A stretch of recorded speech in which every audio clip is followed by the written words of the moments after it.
ಮತ್ತು ನನಗೆ ವಿಶ್ವಾಸ ಇದೆ, ನೀವು ಕೂಡ ವಿಶ್ವಾಸ ಇದೆ, ನಮ್ಮ ಹೋರಾಟಕ್ಕೆ ಜಯ ಸಿಕ್ಕೇ ಸಿಗ್ತದೆ. ಯಾಕೆ ನಾನು ಈ ಮಾತನ್ನು ಹೇಳ್ತಾ ಇದ್ದೀನಿ ಅಂತಂದ್ರೆ,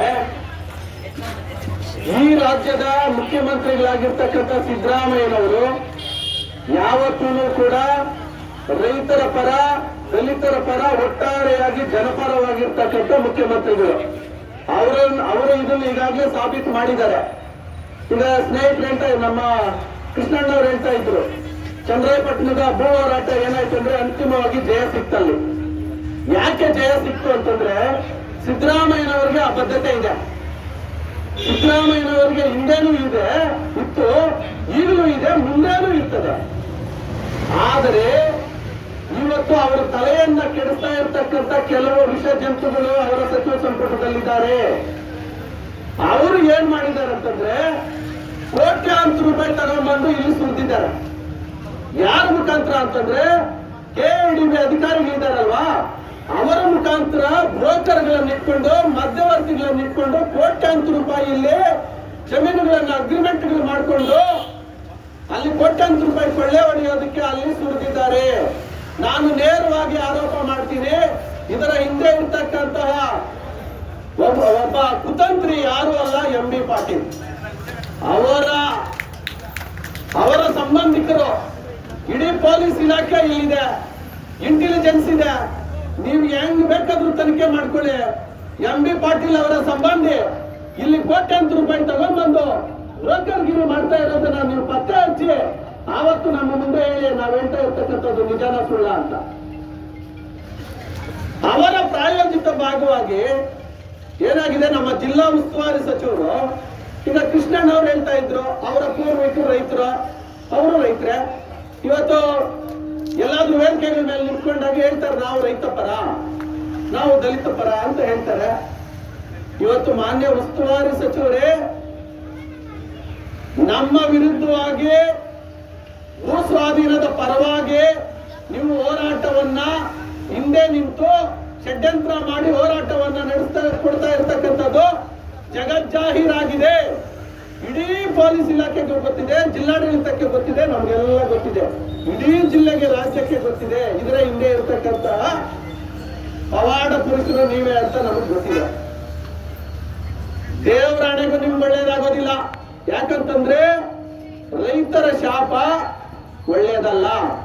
ಯಾಕಂದ್ರೆ ಈ ದೇಶಕ್ಕೆ, ಇಡೀ ಪ್ರಪಂಚಕ್ಕೆ ಅನ್ನವನ್ನ ಕೊಡ್ತಕ್ಕಂತಹ, ನಾವು ಜೀವಿಸ್ಲಿಕ್ಕೆ ನಮಗೆ ಜೀವನಾಧಾರವಾಗಿರ್ತಕ್ಕಂಥ ರೈತರಿಗೆ ಮೋಸ ಮಾಡಿದ್ರೆ ನಿಜವಾಗ್ಲೂ ಯಾರಿಗೂ ಒಳ್ಳೇದಾಗೋದಿಲ್ಲ. ಮೊದಲನೇದಾಗಿ ನಿಮ್ಗೆ ಒಳ್ಳೇದಾಗೋದಿಲ್ಲ, ಎಂ.ಬಿ. ಪಾಟೀಲ್ ಅವ್ರಿಗೂ ಒಳ್ಳೇದಾಗೋದಿಲ್ಲ. ಇವತ್ತು ನಾವು ಸಾಕಷ್ಟು ಬಾರಿ ವೇದಿಕೆಗಳಲ್ಲಿ ಮಾತನಾಡಿದ್ದೀವಿ. ನಾವೇನು ಅಭಿವೃದ್ಧಿ ವಿರೋಧಿಗಳಲ್ಲ.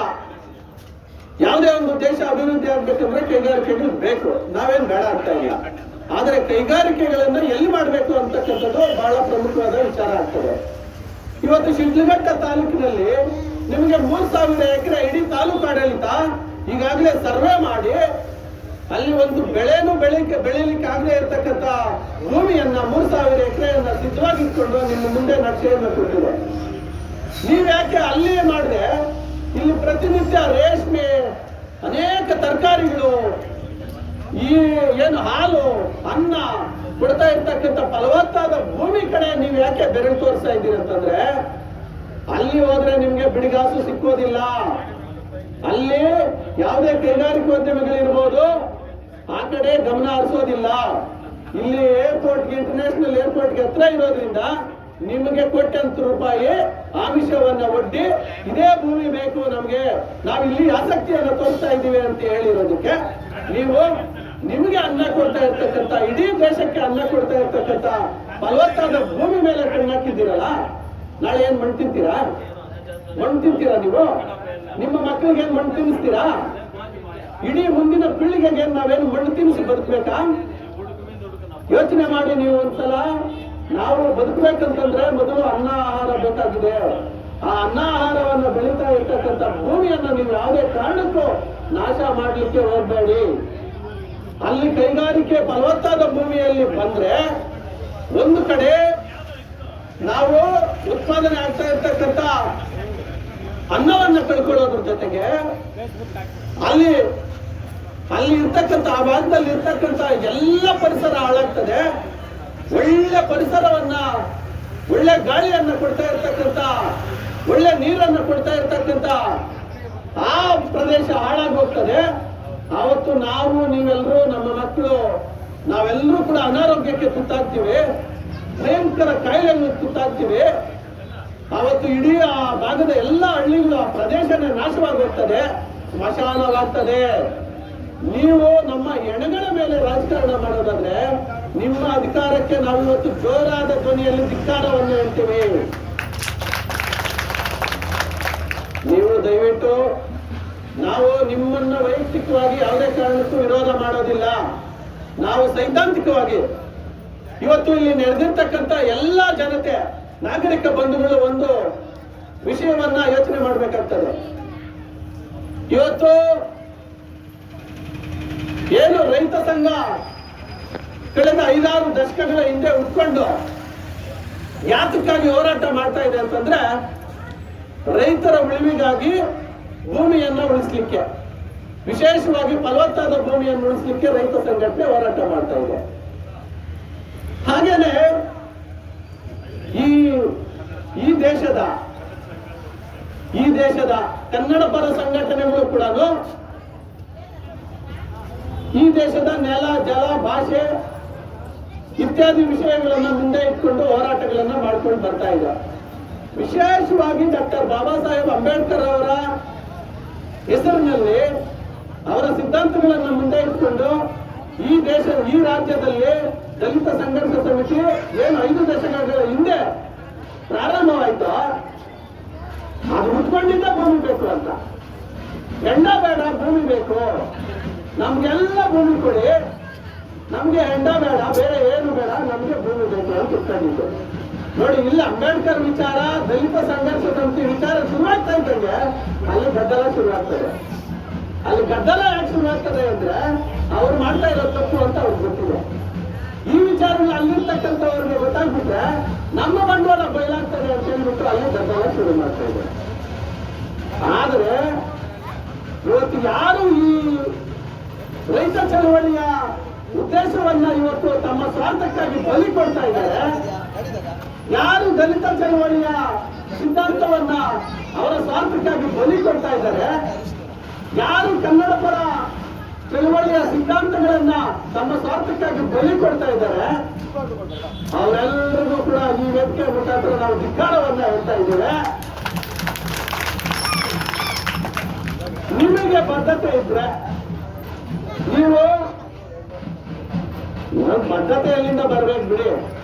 ಯಾಕಂತಂದ್ರೆ ಎಂ ಬಿ ಪಾಟೀಲು ಅಲ್ಲಿಂದ ದುಡ್ಡು ಸರಬರಾಜು ಆಗ್ತಾ ಇದೆ, ತುಂಬಾ ದುಡ್ಡು ಇಸ್ಕೊಂಡು ಕಾರ್ಯಕ್ರಮಗಳು ಮಾಡ್ತಾ ಇದ್ದಾರೆ. ಅದು ಒಬ್ಬ ಜೋಕ್ ತುಂಬ್ತಾ ಇದ್ರೆ ಯಾವ ಸಿದ್ಧಾಂತನೂ ಇಲ್ಲ, ಯಾವುದೂ ಇಲ್ಲ, ಏನೂ ಇಲ್ಲ. ಪಾಪ ಅವ್ರಿಗೆ ನಾವು ನೀತಿ ಕಟ್ಟ ಹೇಳೋದ್ರಲ್ಲಿ ಅರ್ಥ ಇಲ್ಲ ಅಂತ ನನ್ನ ಭಾವನೆ. ಆದರೆ ಇವತ್ತು ಇಡೀ ನಾಗರಿಕ ಸಮಾಜ ಯೋಚನೆ ಮಾಡಬೇಕಾಗಿದೆ. ಒಂದು ಕಡೆ ಭೂ ಸ್ವಾಧೀನದ ವಿರುದ್ಧ ಭದ್ರಳ್ಳಿ ಬೈರೇಗೌಡಣ್ಣ, ಕೋಡಿಹಳ್ಳಿ ಚಂದ್ರಶೇಖರಣ್ಣ ಅವರ ನೇತೃತ್ವದಲ್ಲಿ ಒಂದು ಕಡೆ ಹೋರಾಟ ನಡೀತಾ ಇದೆ. ಅಲ್ಲಿ ನಾಯಕತ್ವನೇ ಇಲ್ಲಿಲ್ಲ, ಯಾರೋ ಕೆಲವು ಫಲಾನುಭವಿಗಳು ಸೇರ್ಕೊಂಡು ಒಂದು ಹೋರಾಟ ಮಾಡ್ತಾ ಇದ್ದಾರೆ. ಯಾವುದು ಸರಿ ಇದೆ, ಯಾವುದು ತಪ್ಪಿದೆ ಅಂತಕ್ಕಂಥದ್ದನ್ನ ಇಡೀ ನಾಗರಿಕ ಸಮಾಜ ಗಮನಿಸಬೇಕು. ಇಲ್ಲಿ ಪೊಲೀಸ್ ಅಧಿಕಾರಿಗಳು ಕೂಡ ಇದ್ದಾರೆ, ಜಿಲ್ಲಾ ಆಡಳಿತಾಧಿಕಾರಿಗಳು ಕೂಡ ಇದ್ದಾರೆ. ನೀವು ಕೂಡ ಒಂದು ಕಡೆ ಯೋಚನೆ ಮಾಡಬೇಕು, ಇಲ್ಲಿ ಸೈದ್ಧಾಂತಿಕವಾದ ಹೋರಾಟ ಯಾವುದು, ರಾಜಕೀಯ ಮತ್ತು ಆರ್ಥಿಕ ಮತ್ತು ಸ್ವಾರ್ಥಕ್ಕಾಗಿ ನಡೀತಾ ಇರ್ತಕ್ಕಂಥ ಹೋರಾಟ ಯಾವುದು, ಎರಡರಲ್ಲಿ ಯಾರಿಗೆ ಬುದ್ಧಿ ಹೇಳ್ಬೇಕು? ನೀವು ದಯವಿಟ್ಟು ಆ ವೇದಿಕೆಗೆ ಬಂದು ಬುದ್ಧಿ ಹೇಳ್ಬೇಕು. ದಯವಿಟ್ಟು ನಾವು ತಪ್ಪು ಮಾಡ್ತಾ ಇದ್ರೆ ನಮ್ಗೆ ಬಂದು ಬುದ್ಧಿ ಹೇಳಿ. ನಮ್ಮ ಸಿದ್ಧಾಂತ ತಪ್ಪು ಇದ್ದು ಹೋರಾಟ ಮಾಡ್ತಾ ಇದ್ರೆ ನಮಗೆ ಬುದ್ಧಿ ಹೇಳಿ. ಇನ್ನೊಂದು ಕಡೆ ಸಿದ್ಧಾಂತವನ್ನು ಬಿಟ್ಟು ಹೋರಾಟ ಮಾಡ್ತಾ ಇದ್ರೆ ಅವ್ರಿಗೆ ಬುದ್ಧಿ ಹೇಳ್ತಕ್ಕಂಥ ಕೆಲಸ ನೀವು ಮಾಡಬೇಕು ದಯವಿಟ್ಟು. ಆಮೇಲೆ ಬಹಳ ಮುಖ್ಯವಾಗಿ ಏನು ಅಂತಂದ್ರೆ, ಇವತ್ತು ಸಿದ್ದರಾಮಯ್ಯನವರು 2-3 ಬಾರಿ ಏನು ದಿನಾಂಕ ನಿಗದಿಪಡಿಸಿ ಕಾರಣಾಂತರದಿಂದ ಅದು ಪೋಸ್ಟ್ಪೋನ್ ಆಗಿದೆ, ಮುಂದೂಡಿಕೆ ಆಗಿದೆ. ಈಗ ಅವರ ಸಚಿವ ಸಂಪುಟದ ಯಾರು ಸಹೋದ್ಯೋಗಿಗಳು ಇಲ್ಲಿ ರಿಯಲ್ ಎಸ್ಟೇಟ್ ಮಾಡ್ಕೊಂಡು ಬ್ರೋಕರ್ಗಿರಿ ಮಾಡ್ತಾ ಇದ್ದಾರಲ್ಲ, ಈ ವಿಷಯ ಸಿದ್ದರಾಮಯ್ಯನವರಿಗೆ ತತ್ಕ್ಷಣಕ್ಕೆ ಗೊತ್ತಾದ್ರೆ ನಿಜವಾಗಲೂ ಅವರು ಈ ಯೋಜನೆಯನ್ನ ಕೈಬಿಡ್ತಕ್ಕಂಥ ಈ ಭೂಸ್ವಾಧೀನವನ್ನ ರದ್ದು ಮಾಡತಕ್ಕಂಥ ಕೆಲಸವನ್ನ ಮಾಡ್ತಾರೆ ಅಂತಕ್ಕಂಥ ವಿಶ್ವಾಸ ನಮಗಿದೆ. ದಯವಿಟ್ಟು ಮಾನ್ಯ ಜಿಲ್ಲಾಧಿಕಾರಿಗಳು, ನೀವು ಯಾರ ರಾಜಕೀಯ ಒತ್ತಡಕ್ಕೆ ಒಳಗಾಗಬೇಡಿ ಸರ್. ಮಾನ್ಯ ವರಿಷ್ಠಾಧಿಕಾರಿಗಳು, ಪೊಲೀಸ್ ವರಿಷ್ಠಾಧಿಕಾರಿಗಳು, ದಯವಿಟ್ಟು ನೀವು ಕೂಡ ಯಾವುದೇ ರಾಜಕೀಯ ಒತ್ತಡಕ್ಕೆ ಒಳಗಾಗಬಾರ್ದು.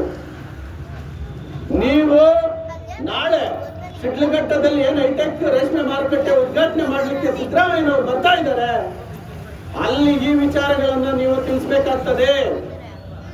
ಈ ಜಿಲ್ಲೆಯ